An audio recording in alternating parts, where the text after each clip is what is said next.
type 2 diabetes is a very dangerous thing. The problem is we do not pay attention to it until it starts hurting. Understand? It is bad enough that doctors don't test for insulin resistance. That's bad enough. Understand? It is bad enough. It's bad enough that all you have to do is reverse insulin resistance and you never have to worry about kidney disease. Because the number one risk factor for kidney disease is type 2 diabetes. Understand? Heart disease, the number one is hypertension. The vast majority of people who suffer from hypertension are also insulin resistant. The number two risk factor for heart disease, guess what it is? It's type 2 diabetes. Everyone who's suffering from type 2 diabetes is insulin resistant. Understand what I'm saying?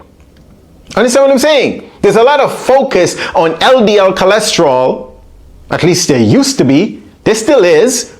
Elevated LDL cholesterol. Oh my gosh, your LDL cholesterol is elevated. That means you're going to get heart disease. The number one risk factor for heart disease is hypertension. Number two is type 2 diabetes. Number three is chronic low-grade inflammation. Guess what all three of those have in common? Insulin resistance. If doctors tested for insulin resistance, it means you never have to deal. This thing keeps slipping. If doctors tested for insulin resistance, it means you would never have to deal. Hi, Susie, how's it going? Right? If doctors tested for insulin resistance, it means that the rates of heart disease would be going down. Hypertension, going down. Kidney disease, going down. But they don't test for insulin resistance. Understand? It's not until you're pre-diabetic do they notice that something is going on with you. Think about how it takes years for you to become pre-diabetic.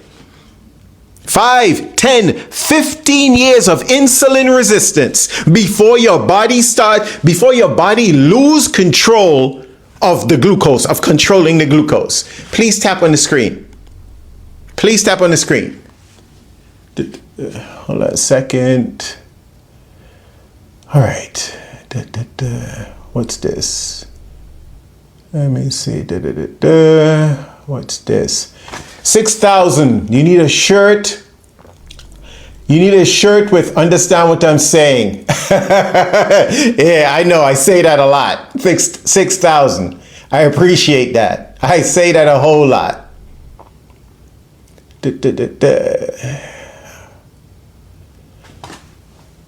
Hi, Megan from Vegas. Megan, it's going to be 8 degrees in Connecticut tonight. With 13 mile an hour wind. Junior White, A1C of 5.5, is that good?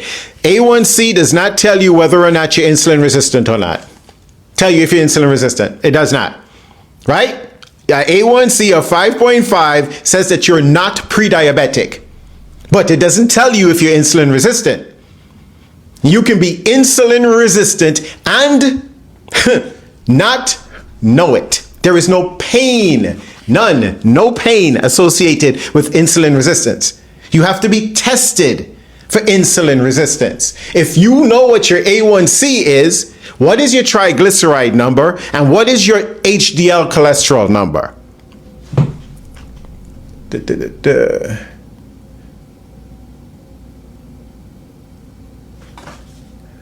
Maria, why is what? Ask the question again. Susie. Okay, yes, you can hear me. Very good. 18-hour fast is good. What do you use to break the fast? What meal do you have after you break the fast? Intermittent fasting only works as good as the meal you eat with it. It is why I say intermittent fasting, eating a low-carb diet. Those two things together is what's doing the heavy lifting to reverse the insulin resistance. Understand? You can fast for 12 hours, eat a low carb diet, and you're well on the way to reversing your insulin resistance. You can eat one meal a day, which means that you're fasting for about 23 hours, 23 and a half hours, and break the fast with a meal that is very high in carbohydrates, and you slowed your progress all the way down. Mind you, the person who is fasting for 12 hours a day, they have a 12-hour window to eat. They can eat 3 times. They have 3 meals, and they didn't eat any more than 30 total grams of carbs per day, and you eat 1 meal that's loaded with carbohydrates, the person fasting for 12 hours is going to have a jump on you in the long run. So, fasting for 18 hours, yes. 12 hours, 16 hours, 18 hours, 24 hours, 36 hours, 72 hours, 48 hours, 5 days, 7 days, yes. What are you doing? What are you eating to break your fast? All right, what am I getting here? There you go, Nina. Fasting by itself will reverse insulin resistance. Eating a low-carb diet by itself will reverse insulin resistance. Exercise by itself, not so much. You see, you can fast 365 days a year. Understand? You can eat a low-carb diet 365 days a year. Nothing, in all honesty, as long as you're alive, nothing will stop you from fasting or eating a low carb diet. Right? As long as you're alive. But you see, exercise, life has a tendency of doing things to make it so that you can't exercise. I didn't go to the gym today because I think I was walking the dog last night, and I slipped, and I think I pulled a muscle. Life has a tendency of making exercise the weakest link of the 3 things I'm suggesting. Fasting by itself will reverse insulin resistance. Eating a low-carb diet will reverse insulin resistance by itself. But exercise is tricky. If you can do it 7 days a week for about 4 hours of really working, then you can get your insulin down. But guess what? The more you exercise, the more hungry you get. And then the majority of people will eat foods that are very high in carbohydrates. Right? So you're not doing the exercise part. Yes, when you're exercising, especially when you're doing high intensity exercise, your insulin goes down. Right? Glucose comes up a little bit, but that's what's supposed to happen. But your insulin goes down. But that's only while you're exercising. Understand? Fasting and eating a low-carb diet, those 2, period, you can do 365 days a year. Right? You can just do it every single day. Those 2 individually will get your glucose down, which means your insulin is coming down. But when you do them together, it means you don't have to overdo either one of them. You don't have to go, you've never fasted before, and then the first thing you do when you hear someone speak about fasting and they say, oh yeah, I just did a 36-hour fast. You've never fasted before, and you go dive in and do a 36-hour fast. You've never fasted before, and you feel like crap. Understand? Let me just see. I have to start talking in a minute. All right. Give me a second. What's this? All right, so that's Was. Nina, Daniela. What else I have here? 4 hours a day. That's a hypothetical. I just said you can exercise for 4 hours a day. If you have the time and the money to be able to exercise 4 hours a day, for the 4 hours, yeah. If it's high intensity, your insulin will be down. What happens after you finished exercising 3 hours later? You go eat something, your insulin's going to come up. That was a hypothetical. All right?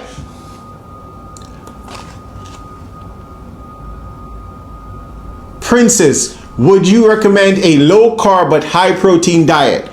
I am going to say exactly what that is, Princess. I'm going to remember that because that's part of what it is I'm going to talk about right now. Let me see. Okay, so the only thing I speak about is preventing and reversing insulin resistance, prediabetes, type 2 diabetes, and getting your blood pressure down, right? How do I suggest people do it? Intermittent fasting, eating a low carb diet, and exercise, right? Exercise supports, exercise backs up fasting and eating a low carb diet. Understand? When you exercise, especially when you exercise vigorously, the suggestion is to do a circuit type exercise routine where you're lifting weights and doing things to raise your heart rate. Understand what I'm saying? But the idea is do the exercise you like. Something that you will do as long as when you're doing it, raise your heart rate. Your heart rate has to go up. When I'm walking, I'm not walking this winter, I don't feel like being cold. When I am walking, I power walk. I don't casually walk. I power walk because I need my heart rate to be up.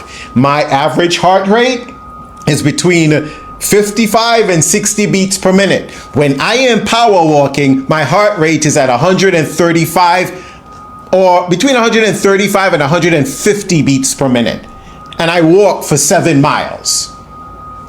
I walk for 7 miles, right? So, thank you, Lorne. Now, what do I suggest? I suggest fasting, eating a low carb diet, and exercise. Fasting and eating a low carb diet does the same exact thing. Gets your glucose down, which gets your insulin down. The purpose, the reason you became insulin resistant, primarily, there are other reasons why, but primarily because of your diet. A diet that's high in processed foods, a diet that's high at, use a 6124. You power walk for 50 minutes and jog for 5 minutes. Very good. I am going to get to that in a second, right? So, a diet that's high in highly processed foods with stuff in it that we shouldn't be eating. The number one ingredient is sugar, right? Most of those foods are low fat. And when you take the fat out of anything, you have to put something else in it to get people to want to eat it. Sugar. Understand what I'm saying? So, they put sugar in it, right? And when they put the sugar in it, we tend to eat it. Sugar is very addictive. So we became insulin resistant because of our diet, primarily because of our diet, right? To reverse insulin resistance, we have to, and that's considered lifestyle. The way that you were eating before, that was the lifestyle you had then. You have to change your lifestyle, change your diet, right? If it's the primary reason why you became insulin resistant, then we do the thing that will affect your insulin resistance the most. Change the diet. Go from a high carbohydrate diet to a low carbohydrate diet, right? You're insulin resistant, meaning that you have too much insulin floating around your system and some of the cells are not listening to what insulin says. So we need to get you insulin sensitive. To get yourself insulin sensitive, we need to keep your glucose down as much as we can. Cool Breeze, appreciate you, right? We need to keep your glucose down as much as we can. And when we keep your glucose down, your insulin is going to be down. Understand? Fasting. When you're not eating, your glucose is down, excepting when it's time for you to wake up or it's time for you to run away from something. Understand? But most of the time you're fasting, your glucose is down. And if your glucose is down, your insulin is down. The base for fasting, the least amount of hours you can fast is 12 hours. 12 hours of fasting, 7 days a week, 365 days a year. As long as it takes for you to reverse your insulin resistance. Now, fasting is always done around your sleep time. These are the 3 things that I suggest people do to reverse the insulin resistance, right? Fasting is always done around your sleep time. When you're sleeping, you're not eating. Understand? And as long as you're sleeping, hey, that's considered fasting. If you slept for 6 hours, that's 6 hours of fasting that you did. You fast a minimum of 12 hours. Always fast around your sleep time. Meaning, if your last meal of the day, please tap on the screen while I'm talking. Please tap on the screen, right? If your last meal of the day was at 8 p.m., your next meal should be at 8 a.m. in the morning. Understand? Your next meal that you eat is 8 a.m. in the morning. You always fast around your sleep time. If you work in the daytime, obviously you fast at night when you're sleeping. If you work at nighttime, you fast in the day when you're sleeping. Understand where I'm coming from, right? We always fast around our sleep time, unless we're doing a very long fast, and I am not suggesting anyone who hasn't fasted before go and do long fasts. You will not be consistent. Hey Joy, how's it going? Right? So, minimum 12 hours of fasting. That's the first part. That's number one. Fasting is number one. Fast a minimum of 12 hours. Fast around your sleep time. Let me just add this to it. Now, 16, thank you, Joy, appreciate you. 16 hours of fasting. That's the sweet spot, right? 12 hours is good and will get you to a certain point, but 16 hours will get you even further. Now, you start off at 12 hours, right? Start off at 12 hours and do that for 3 weeks. For 3 weeks, every single day of the 3 weeks, fast 12 hours a day. Fast around your sleep time, right? On the 4th week, add 1 hour to your fasting schedule. And do that every week until you get to 16 hours of fasting. Why are you doing that? You're doing that so you can acclimate your body to fasting. Understand? If you've never fasted before, the first thing you do is go dive into a 16-hour fast. Your body is going to fight you. You're going to feel like crap. I speak from experience. If the first thing you do is go dive into 24-hour fasting, you will feel like crap. I speak from experience. Start at 12, work your way up to 16 for 3 weeks. Fast 12 hours a day. And then on week number 4, add 1 hour. And every week after that, add 1 hour to your fasting until you get to 16 hours of fasting. You would have acclimated your body to the fasting. You've 16 hours of fasting, you would do it like that. Understand? Now it's the food part, right? The first thing is fasting. The second thing is food. A low carb diet. The fasting keeps your glucose down, which keeps your insulin down. You need to eat a diet which does not cause your glucose to spike up, right? The diet that you ate before was a high carbohydrate diet. You have to eat a low carbohydrate diet if you want to reverse insulin resistance, right? Do not eat any more than 30 total grams of carbs per day. No more than 30 total grams of carbs per day. That's a low carb diet. Understand? When you eat a high carbohydrate diet, you keep shooting your glucose up like a rocket ship. Your insulin has to shoot up behind it to get it back down.